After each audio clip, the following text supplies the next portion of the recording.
পিতস্তার ভয়ে এবার আতঙ্কিত হয়ে পড়লো শ্রোতা। বন্ধুরা ভিডিওতে লাইক দিয়ে দিতে থাকুন। পিতস্তাকে ঘাট ধাক্কা দিয়ে যখন সার্থক বের করে দেয়, ঠিক সেই মুহূর্তে পিতস্তা স্রোতকে উদ্দেশ্য করে বলতে থাকে যে, স্রোত, আজকে হয়তো আমাকে এরকম করে লাঞ্ছিত করে অপমানিত করে এখান থেকে বের করতে পারলে তুমি, কিন্তু একদিন আমি এখানে সসম্মানে সার্থকের বউ হয়ে এই বাড়ির চৌকেটে এসে দাঁড়াবো, আর তখন তোমার জায়গায় বাড়িতে হবে না। তুমি দেখে নিও, ওই কথাটা মিলিয়ে নিও। অন্যদিকে স্রোত যখন কাঁদতে কাঁদতে নিজের ঘরে গিয়ে অঝরে কাঁদতে থাকে এবং বলতে থাকে যে, ঈশ্বর, তুমি সবসময় আমার আনন্দে আমার খুশিতে কেন বাদ সাজো বলো তো? কেন সবসময় আমারই অগ্নি পরীক্ষা নাও তুমি? আমার কি অবস্থা তার মানে রাইজিবের মতনই হবে?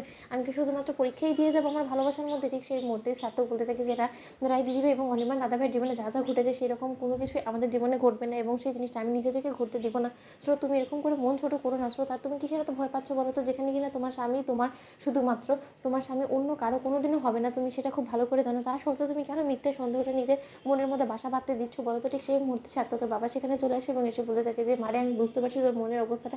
সদ্যমাত্র তোরা সুখের মুখ দেখতে শুরু করেছিলিস, এর মাঝখানে এই পিতস্তা নামক সর্বনাশী মেয়েটা তোদের মাঝখানে এসে বাদ সাজলো। কিন্তু তুই একদম চিন্তা করিস না, ওই পিতস্তা কোনো মতেই তোদের সম্পর্কের মধ্যে যাতে বাধা হয়ে না দাঁড়াতে পারে সেই ব্যবস্থাই আমি করবো। প্রয়োজনে ওই মেয়েটাকে এই শহর ছাড়া আমি করতে অবধি বিন্দুমাত্র ভাববো না। অন্যদিকে পিতস্তা বলতে থাকে যে, আজকে আমাকে অপমান করে বের করলে তো দেখো তুমি স্রোত, তোমার কী অবস্থা আমি করি। একদিন স্রোত তোমাকে সার্থকের চোখে এতটা নিচে নামিয়ে ফেলবো যে সার্থক রীতিমতো তোমাকে ঘেন্না করবে, তোমার চেহারার উপর থুতু ফেলবে, ও কোনো মতে তোমাকে সহ্য করতে পারবে না। অন্যদিকে স্রোত বলতে থাকে যে, বাবা বলো তো শুধু সবসময় আমার সঙ্গে এরকমটা কেন হয়? অন্যদিকে সার্থকের পিসি উনি বলতে থাকে যে, দূর বোকামে, তুই নিজে নিজে নিজের মনটাকে ছোটো করছিস কেন বলতো? তুই কি মনে করছিস এরকম করে ভালোবাসার মধ্যে অগ্নি পরীক্ষা তুই একাই দিয়ে যাচ্ছিস? এরকম অনেক লাখো মেয়ে আছে, প্রতিটা ঘরে ঘরে এরকম স্ত্রীদেরকে অগ্নি পরীক্ষা দিয়ে যেতে হয়, কারণ এত সহজেই তুই সব কিছু পেয়ে যাবি সেটা কী করে হয় বলতো? এরকম করে অগ্নি পরীক্ষা দিয়ে তো লাস্টে গিয়ে তুই তোর ভালোবাসাকে অর্জন করতে পেরেছিস, তাই না? তাহলে তুই এত তাড়াতাড়ি মেনে নিচ্ছিস কী করে? তাও আর ওই পিতস্তার মতন মেয়ের কাছে। পিতস্তাদের মতন মেয়ে না যাই হোক না কেন কোনো দিনও ঘর সংসারই হতে পারে না, এবং ওরা কোনো